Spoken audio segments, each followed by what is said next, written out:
Great. Thank you very much.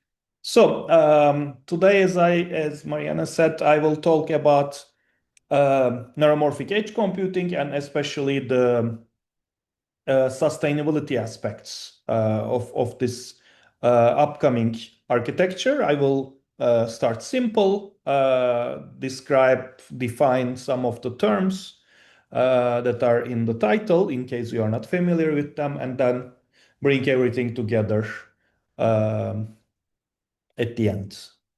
So, okay. So, as I said, I will go one by one, starting with neuromorphic computing, and then I will switch to edge AI and start with the finalize it with the real-world case study of off-grid sensing. So,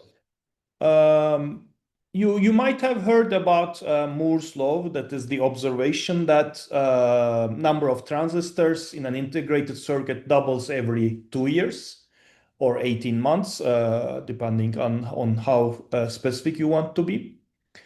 Dennard scaling is a similar story, but it is from the point of view of energy. It says that the power use of a circuit is proportional to its area, which means the power density of a chip is constant, which means less energy is needed to switch smaller transistors, and circuits could operate at higher frequencies at the same power. So over years, this Dennard scaling rule held, and as you can see, the frequency has increased.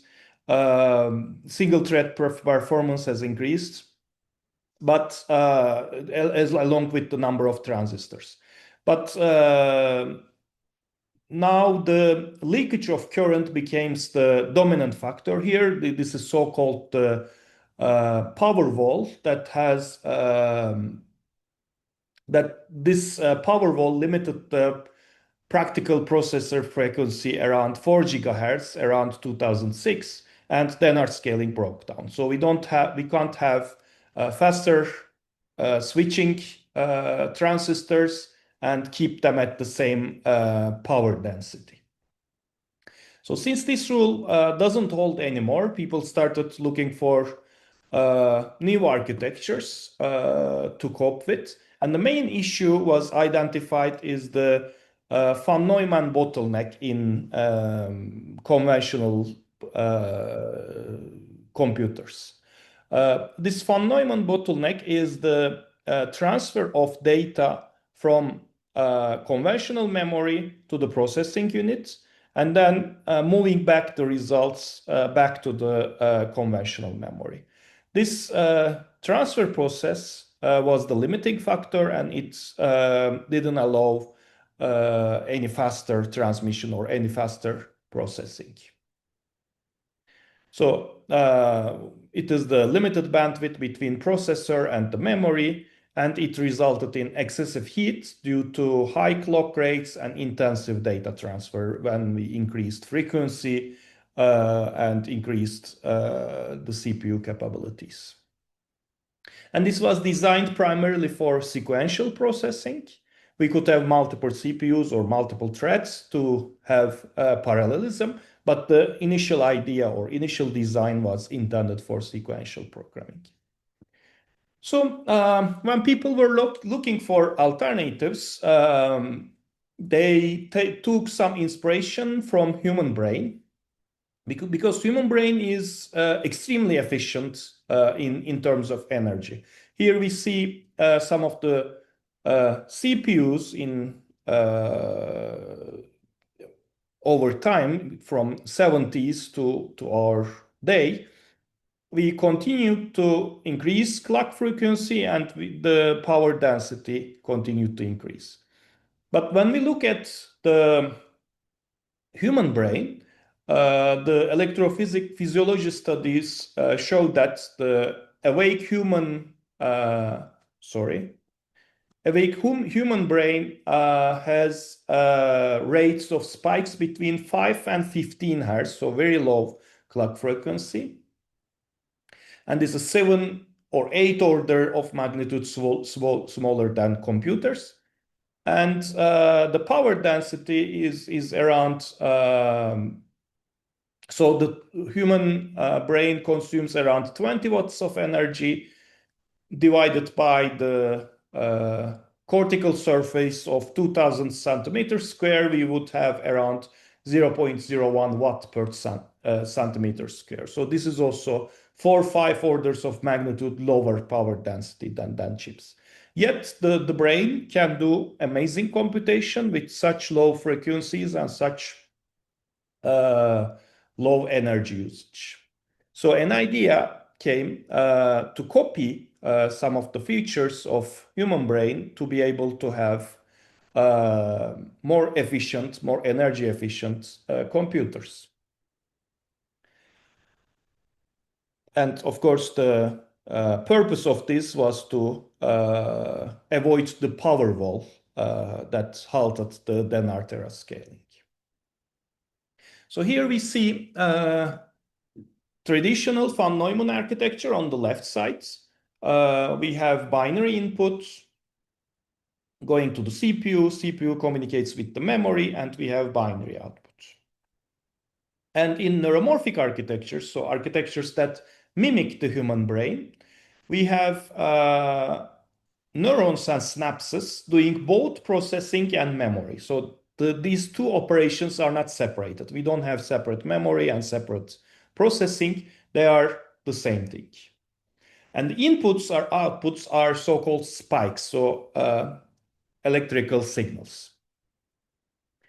Rather than binary data. And what is the difference? Because we can also show this as zeros and one, but the difference is their timings are more important because they come as time series. Their timing, their duration, and sometimes their strengths can carry information, different from the binary input and output. And what is different in a neuromorphic architecture? The processing is not sequential, but it is massively parallel.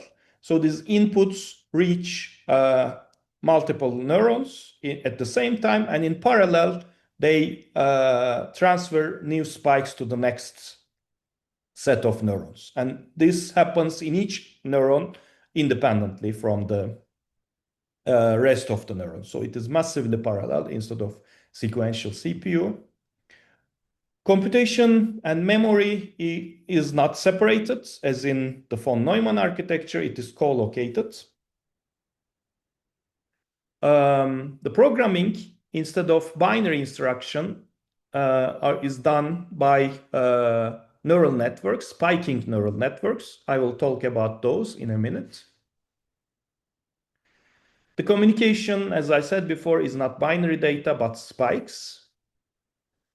The timing is also a big difference. There is no clock in a neuromorphic architecture, pure neuromorphic architecture or human brain. The events happen asynchronously. So there are events happening like spikes coming and spikes firing, and there is no synchronization between those. They can happen at any time. And also, von Neumann architecture is highly deterministic, whereas neuromorphic architectures can be quasi-stochastic, and this can have both benefits and disadvantages. So as I said, the neuromorphic computing works with spiking neural networks, and this is an example of a single neuron in a spiking neural network. So it takes 3 inputs coming over time, and okay, it will repeat now. Okay, we have inputs, and as inputs come, the neurons, so these are called dendrites, so inputs, and axons are the outputs. So when inputs come, the potential of the neuron increases over time, and as soon as it passes a threshold, a spike is passed. and the potential is now reset back to zero. So if the spikes come very rarely, they are not enough to create a spike, because this is also a leaky neuron, which means the potential drops as long as no spikes are available. But if the spikes come very frequently, as shown here, they accumulate enough to spike an output spike.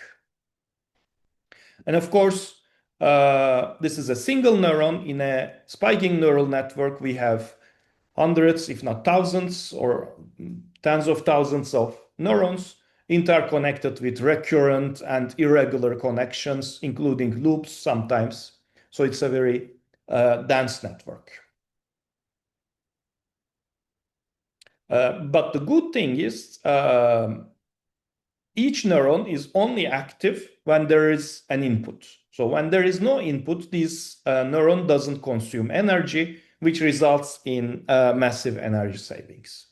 So we will talk about this energy savings in a minute.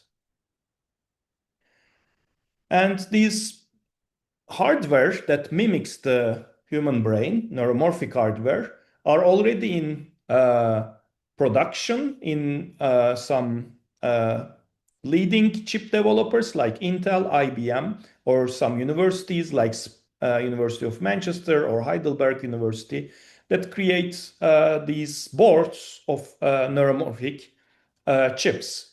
And the most popular version is the digital chips that implement spiking neural networks using regular digital circuits. So the hardware is digital circuits, but implementing spiking neural networks. And this is the most mature type of neuromorphic hardware. But we could also have purely analog circuits that use continuous electrical signals to represent neuron behavior. This would be most similar to the human brain, but it is, of course, harder to implement. So we usually go for mixed signal neuromorphic chips that combines digital control with analog computation. So computation is analog, but controlled by digital signals. And BrainScale S is one such chip by Heidelberg University. So we have these neuromorphic hardware, and they are energy efficient. So the second aspect I would like to talk about is edge computing and edge AI specifically.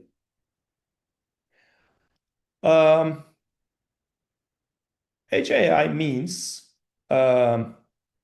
or first of all, edge computing means deploying computational resources close to the users or data sources rather than implementing remote data centers. So when we say edge AI, we are talking about edge computing that runs artificial intelligence algorithms, or for example, machine learning algorithms in close proximity to the user. So the definition of International Electrotechnical Commission for edge AI is that it is edge computing with machine learning and advanced networking capabilities. Or more informal but clearer definition could be, instead of entirely relying on the cloud, edge AI makes most of the widespread edge resources to gain AI insight. So what are these widespread edge resources? They could be in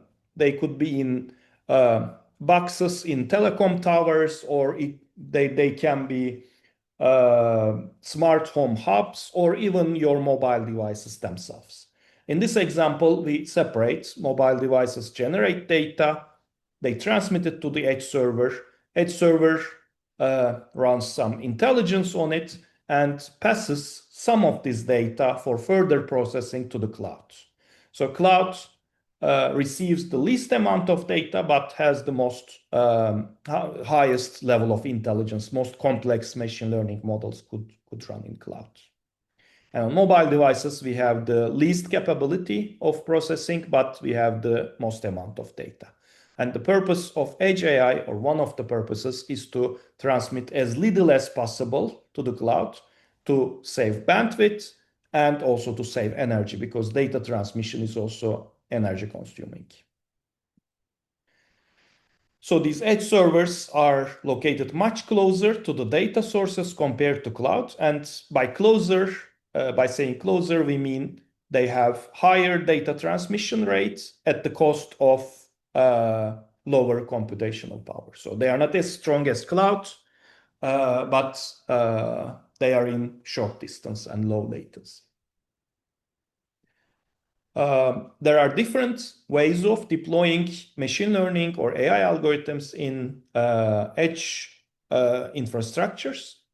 For example, you can run everything on mobile device. This would be the highest level. Or one of the lower levels means inference is on the device, but training on the cloud, or everything done in the cloud. Depending on how close you are to data source, you have a different level. And all these are aiming to improve cloud intelligence. So doing everything on the cloud. Instead of doing everything on the cloud, we want to do some processing on our devices for different reasons. Because the reason for doing this could be privacy, because we don't want to send our data to cloud, or the reason could be our application could be very latency sensitive, so we might not tolerate data transmission to a remote server. Or, as in our case, it might be also to save energy, because transmission can be energy consuming. So these edge AI algorithms could run in ultra low power operation. For example, they can use battery powered or energy. They can be battery powered or energy harvesting devices. And they can be combined with neuromorphic hardware so that energy benefits are maximized. Because in neuromorphic hardware, if there's no spike, there is no computation, no memory access, and no energy use. And in some application, the firing rates could be very low, like according to averages, only 1 to 10% of neurons are active at a time. So all others save energy. And the input data could also be rare. We will see some examples where the sensor data is not continuously interesting, but only at certain times. So in other times, the device can be saving energy. In neuromorphic hardware, also the operations are cheaper. We use additions and binary events instead of floating point multiply accumulates, as in regular artificial neural networks. And also, as we said before, there is no data movement between memory and compute, which also helps reducing ultra low power operation. So thanks to neuromorphic hardware, we can run these edge devices without connecting them to the power grid. They can use solar panels or wind panels. They don't have cooling. They don't need cooling systems, so they don't have fans, and they can be standalone. And they also provide real-time responsiveness because these event-based neuromorphic hardware are very responsive. They can provide micro or millisecond latency for applications that require it, for example, robotics, drones, autonomous vehicles, and so on. Of course, there is no cloud round trip. The device is near to the edge. There is no von Neumann bottleneck that stops us or limits our processing speeds. And we can have each device can learn from its own data and can be adaptive to this data. And this works especially for graph-based tasks because they are directly applicable as spiking neural networks. So another benefit, as I said before, of edge AI is privacy preservation. We don't rely on cloud. We do on-device data processing. And again, important for some of the sensing applications we will see in a minute. These edge neuromorphic hardware have high fan-in and fan-out, which means that they can accept thousands of inputs at the same time. One neuron can accept inputs from thousands of presynaptic neurons. For example, in Loihi2, which is Intel's neuromorphic hardware, 16,000 fan-in per core is supported. So they can take in data from many sensors in parallel. This helps, of course, with sensor fusion or noise robustness. For example, you can have cheap sensors and then but in high numbers, and then you can build a majority voting mechanism to have reliable results. So this also improves data quality. Of course, there are challenges in neuromorphic hardware. We need new tool change, new developer workflows. They are different from writing traditional machine learning algorithms as artificial neural networks. We need new training algorithms for spiking neural networks because the current training algorithms have slow convergence. If you are machine learning interested in machine learning, you could take a look at our preprints where we focus on this issue on training on SNNs. I will not cover this today. Another challenge is data is very distributed at the edge. It is dispersed in many different locations. So a single chip can have access to a certain percentage of this data. So it has to be communicated with other edge locations in different locations. Heterogeneity is another problem. We have different chips at the moment, and they should also be coexisting with the conventional chips. And this, of course, brings ecosystem fragmentation. So we talked about neuromorphic hardware, how it fits very well to the edge AI, and now let's see some applications where we can use this.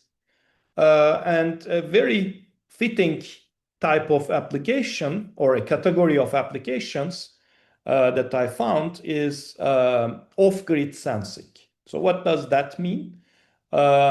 This is about collecting data in geographically remote regions with limited energy availability and network connectivity. For example, it can be environmental monitoring, like in water pollution monitoring or monitoring for forest fires, avalanches, landslides, etc. in very remote areas where you don't have reliable connectivity and you don't have power grids. So these very low power devices can be deployed in such locations, and they can generate their own energy and collect data and transmit this data when needed. Another possibility is not natural monitoring, not natural environments, but human-made infrastructures, such as water distribution networks, agricultural areas, or oil wells and gas wells, which are also usually in quite remote areas. So we run a systematic review of such off-grid sensing applications in different categories, and we analyzed what are the challenges in these case studies and how does neuromorphic edge computing could be an answer for these challenges. So I will give you a few examples of these sensing systems. One of them is GAMS Air, which is part of United Nations Environment Program. This is a global environment monitoring of air quality. I think I will provide the slides so you can take a look at the links later. on these applications. Another air quality monitoring application or system from University of Helsinki and City of Helsinki was deployed using using machine learning algorithms to calibrate many low-cost sensors, for example, wearables in humans, with few highly accurate measurement stations. One example for water quality monitoring is the Swain project. This is my own project. So I will come back to this example later, but you can also take a look at the link, but we will talk about Swain project later. For infrastructure monitoring, again, another project from myself, where we monitor critical infrastructures such as water distribution networks. And in this example, you see a water distribution network, but we also are interested in power networks, and we develop anomaly detection algorithms for detecting cyber attacks. And these algorithms collect data from water distribution networks in remote locations. So it is challenging to collect this data in a single location. So it also benefits from edge computing. This is European Mediterranean Seismological Center, which collects sub-minute measurements from more than 2,500 sensors deployed in mostly urban areas, but also some remote areas. For avalanche monitoring, there is snow and avalanche research in Switzerland. They have IMIS, intercantonal measurement and information system. And maybe one of the most widely deployed application is this CTBTO's international monitoring system that consists of more than 300 facilities from jungles to Antarctica to monitor the planet for signs of nuclear explosion. So this is used to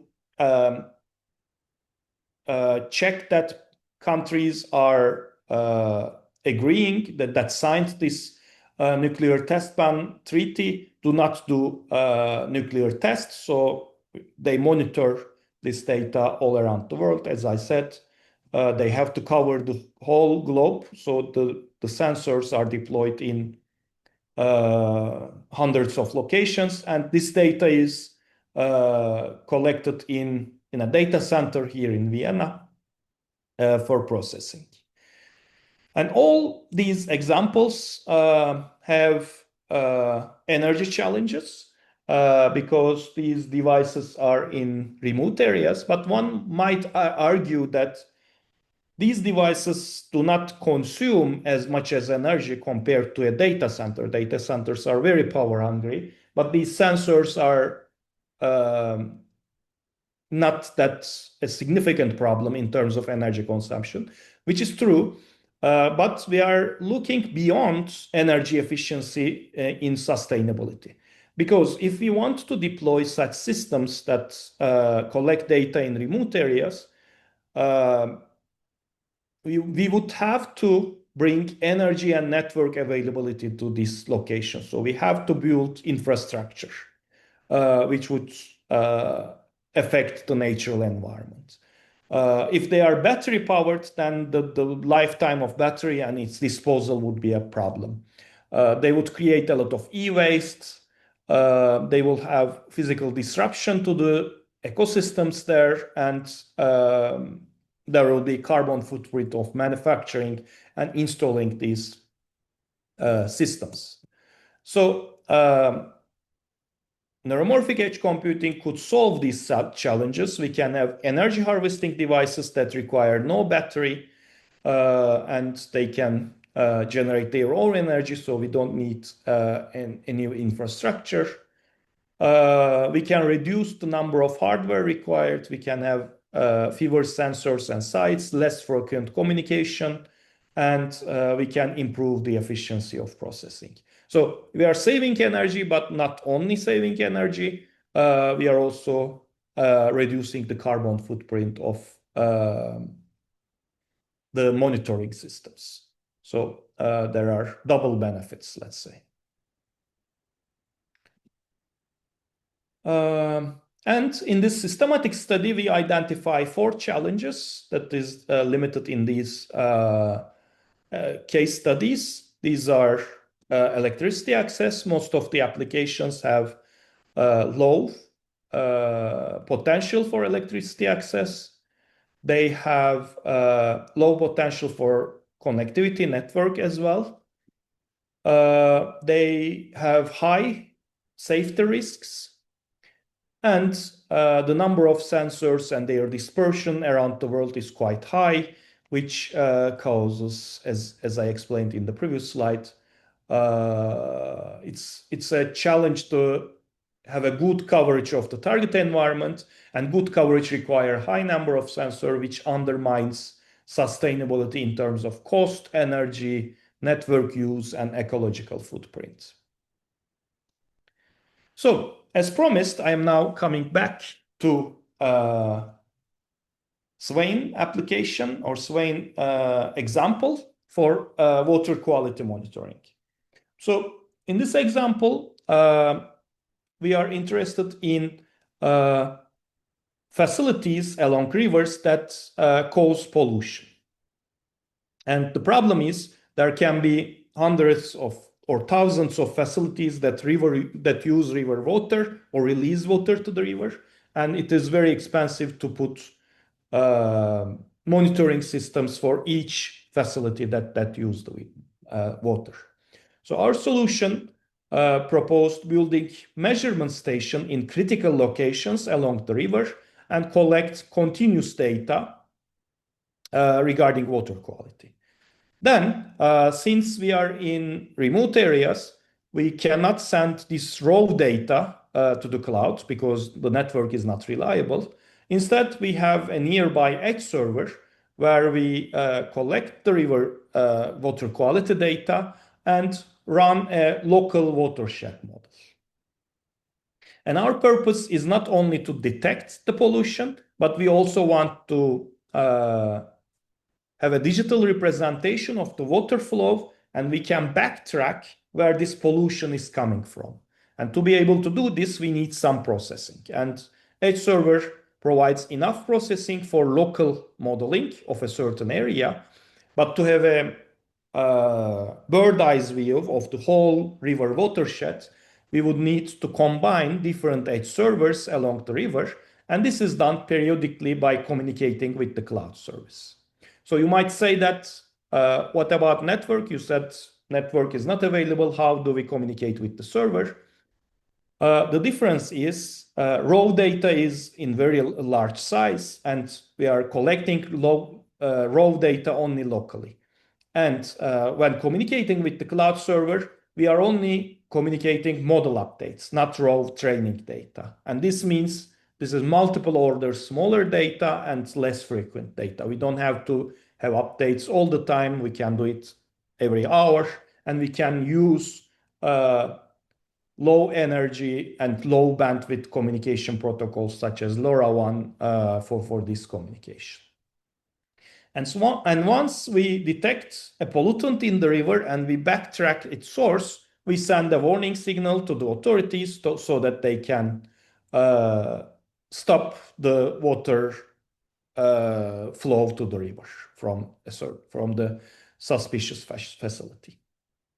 So the goal here is that if we cannot prevent natural disasters, at least we can detect them in time so that significant effects to the environment is prevented.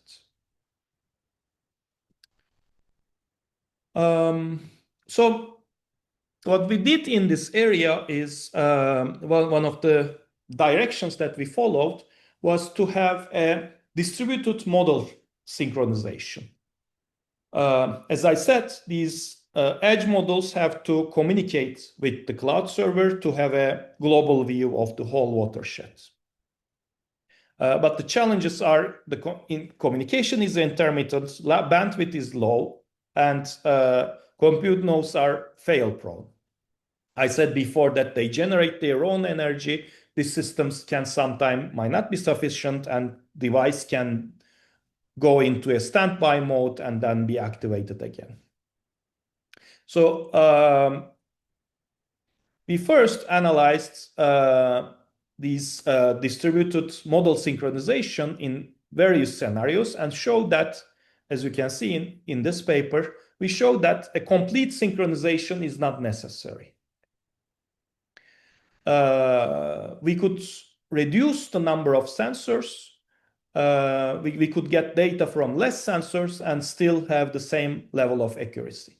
So in this Swain project, we demonstrated that updates from only 40% of measurement stations are sufficient for accurate prediction.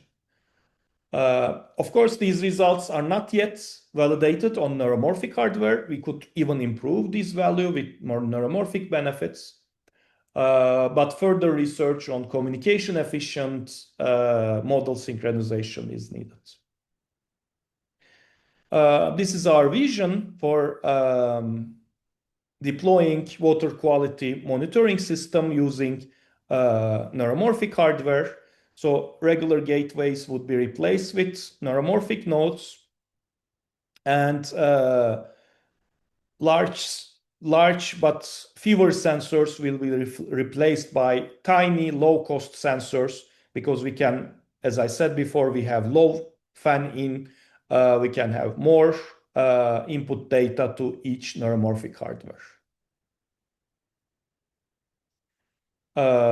And since these neuromorphic hardware are more energy efficient, we can do more with the limited energy, and we require cloud processing less. The sensors usually provide analog signals. This can be immediately consumed directly consumed by the neuromorphic hardware. There is no need to conversion, and they provide a more accurate representation of changes in physical phenomena in the water. And spiking neural networks are also ideal for modeling river flow or pollutant diffusion in the river, because flow of charge can represent very well the flow of water, because they are similar architect or similar network behaviors, let's say. So in our recent work, we deployed different machine learning algorithms on edge devices. Here in this example, you see graph attention networks, which can also be run on neuromorphic hardware, because they are graph-based architectures, graph-based models. And we used different techniques such as early exits, which allows us not running the complete model, but only a certain number of layers, and then making a decision with high enough confidence. And we also work on distributing these layers between edge devices and clouds. So for example, first 5 layers are deployed here, and the rest are deployed in the cloud. After 5 layers, if the confidence is high enough, we can already make a decision, for example, send the warning signal. Or if we need further processing, then we continue to the cloud and run the remaining layers. We also evaluated this theoretically with neuromorphic hardware, comparing the split approach with the federated approach where complete models are deployed in edge node at each edge node, but synchronized through a cloud-based parameter server, similar to federated learning. So if you're interested, you can take a look at these 2 papers.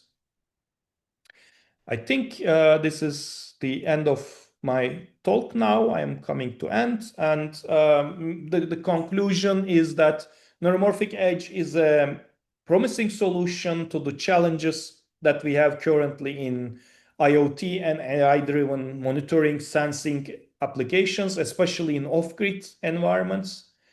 It is energy proportional. Energy proportional means that the energy consumption is proportional to the workload. So we have more signals, we consume more energy. But when there is no signal, we don't need to have idle power or standby power. They have real-time responsiveness, better privacy preservation, and high fan-in, fan-out connectivity, which are ideal for these kind of sensing systems. Of course, this is still in the early stages. Their success depends on future work such as open benchmarks, streamlined development tools, and especially cross-disciplinary collaboration. For example, in this Swain project, we collaborated with environmental scientists, hydrologists, used their physical models to train our AI algorithms and so on. And similarly, in the Troci project that I mentioned for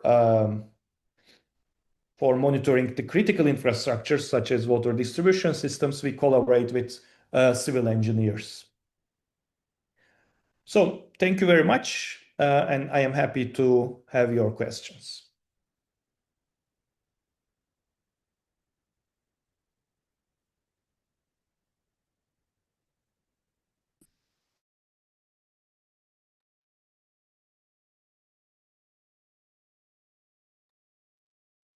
Thank you for your presentation. Yeah, there are students. We are able for just questions. Otherwise, I have also a question. You mentioned all those different kinds of areas like the water distributions, the energy, like yeah, the application areas. Where do you see the most potential area for the future? I think environmental monitoring is very critical because with the effects of climate change now, we are seeing new phenomena like flash floods or forest fires that are very unpredictable, and we need reliable monitoring systems for such unpredictable events, and we need to do it continuously. And if we do it with traditional hardware, traditional systems, they will be very unsustainable, both in terms of costs and energy consumption or environmental footprint. Yeah. And in regards to the traditional hardware like sensors, are those stakeholders already interested into the change of the replacements to the newer sensors, as you mentioned? In case of my collaborations, they were very interested because with the conventional hardware, they are not getting real-time data. They collect data seasonally, maybe several times in a year or maybe once a day at the best case. But we can provide very high resolution of data in real time. Yeah. Thanks. Are there any questions?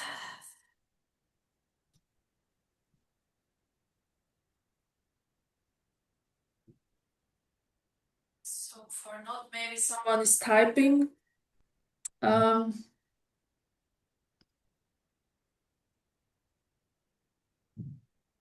How it looks like with the maintainability of the sensors. You mentioned the newer ones will be like are smaller, better fitting in the environments than the older one, which are bigger, taller, what else? Yeah.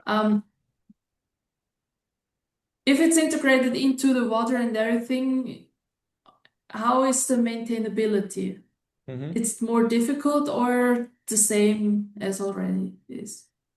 It is more difficult, but what we try to do is work with batteryless devices. So the most environmental impact of such sensors are the batteries. So if the device doesn't have a battery, it will have lower impact.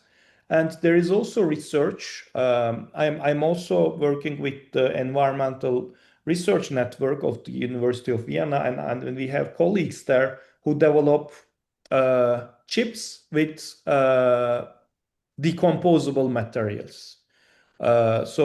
If, of course, this is early times for such technologies, but if these technologies come to fruition, then it will be very easy to deploy high number of sensors, and after their life cycle is completed, they will just decompose. Yeah. Thanks. Thank you very much. Someone else, you can also speak up instead of writing into the chat.